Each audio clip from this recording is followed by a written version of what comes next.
How to set up parental controls in Android. Hello everyone, welcome to this channel. I'm Emily and I'm here to help you out today. So without any delay, let's get started. Now to set up parental controls in Android, what you simply have to do is launch the Play Store application on your device.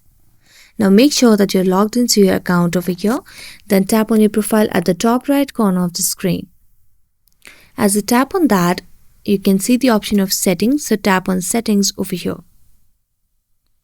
As you do that, here you can see the option of family. So tap on family and then tap on parental controls. As you tap on parental controls, here you can see it has been toggled off. So just make sure that you toggle on this option. And as you toggle on this option, you can create a content pin so that you'll be able to use it while using this feature. So I'm just going to select this passport over here and then tap on OK. Tap on OK again.